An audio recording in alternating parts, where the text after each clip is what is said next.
नमस्कार दोस्तों, एक बार फिर आपका स्वागत है आपके अपने चैनल फॉर्चून न्यूमेरोज में। मैं आपका दोस्त Anil P Poplani, numerologist and Vastu consultant. आज मैं फिर आपके साथ आपके लिए नई एक इन्फॉर्मेशनल वीडियो लेकर के आया हूं। तो आज मैं बात करूंगा मूलांक 5 और 5 वालों का यदि आपस में गठबंधन हो जाए तो ये रिश्ता कैसा रहेगा।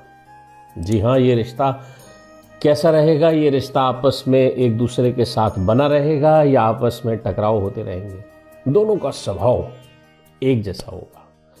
5, 14 और 23 तारीख को जन्म लेने वाले लोग 5 नंबर से रूल होंगे, यानी कि मरकरी ग्रह बुध ग्रह से रूल होंगे। अब इनका स्वभाव कैसा होगा। टॉकटेटिव होंगे, कम्युनिकेशन के धनी होंगे। जो एक को पसंद होगा वही दूसरे को पसंद होगा, यानी कि हस्बैंड और वाइफ दोनों की पसंद और पहचान एक जैसी होगी। दोनों का स्वभाव एक जैसा होगा। दो जिस्म एक जान होंगे। बिना रोक टोक के अपने कार्यों को संपन्न करने वाले लोग होंगे। आज़ाद ख्यालों के होंगे।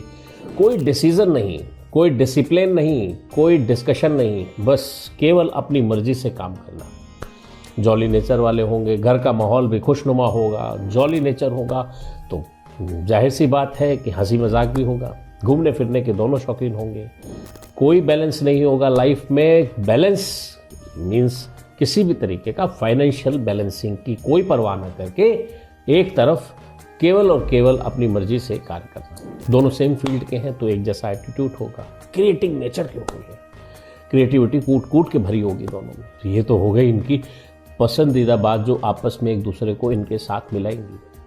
अब बात करते हैं उस नेगेटिव एंगल की, जो एंगल के साथ इन दोनों में आपस में पटरी नहीं खा सकती। अगर दोनों एक दूसरे के एक जैसे स्वभाव होंगे तो एक दूसरे के आगे झुकेंगे भी नहीं। एक अगर दूसरे से अपनी बात मनवाने के लिए अगर जिद करेगा तो दूसरा न मानने की आड़ में अपने आप को धकेलेगा। कई बार तो ये रिश्ता अपने आप में अनूठा होगा और कई बार परेशान कर देने वाला है, क्योंकि एक के स्वभाव में ठहराव होगा तो दूसरा चाहेगा कि वो भी मेरी तरह ही बिहेव करे। लेकिन तब ऐसा ना हुआ तो दोनों में आपस में ज़बरदस्त क्लैशेस हों। आइए एक छोटा सा प्रयास करते हैं इनके क्लैशेस को ख़त्म करने की और इनके रिश्ते को एक आयाम देने की, एक मजबूती देने की और इस रिश्ते को एक अंजाम देने की।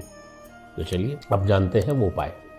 दोनों को माह में या सप्ताह में, अगर सप्ताह में करते हैं तो बहुत अच्छा। सप्ताह में कम से कम एक बार सोमवार को दोनों को साथ में शिवलिंग पर जल जरूर चढ़ाना चाहिए। ऐसा नहीं कर सकते हर सप्ताह तो कम से कम माह में एक बार तो ज़रूर करें। दोनों को डेली केसर का तिलक ज़रूर लगाना चाहिए। दोनों सप्ताह में कम से कम एक बार साथ में किसी भी धार्मिक स्थान पर, जैसे भंडारा हो गया, महोत्सव हो गया या भजन संध्या हो गई या मंदिर में किसी प्रकार का सत्संग का या ऐसा कोई कार्यक्रम हो जिसमें साथ मिलकर के वो दोनों जा सकें। दोनों को डेली सूर्य भगवान को जल ज़रूर चढ़ाना है। वैसे भी ये 2026 का साल है तो 2026 के साल में सूर्य को जल हर एक को चढ़ाना चाहिए, बट सिर्फ 8 नंबर वाले जो शनि से रूल करते हैं, शनि से रूल होने वालों के लिए सूर्य को जल नहीं चढ़ाना है। बाकी सारे लोग डेली सूर्य को जल चढ़ाएं, जिनसे उन्हें उनके कार्यों में सफलता भी मिलेगी। दोनों को सूर्य भगवान को जल देना है। जल देने की विधि मैंने अपने एक वीडियो में बताई हुई है, जिसे आप मेरी प्लेलिस्ट में जाकर के देख सकते हैं। विधिवत रूप से सूर्य को जल दें। तो ये थे वो उपाय जो इनके रिश्तों को एक तरफ मजबूत भी बनाएंगे और दूसरी तरफ अनूठी मिसाल भी कायम करने में इनकी मदद करेंगे।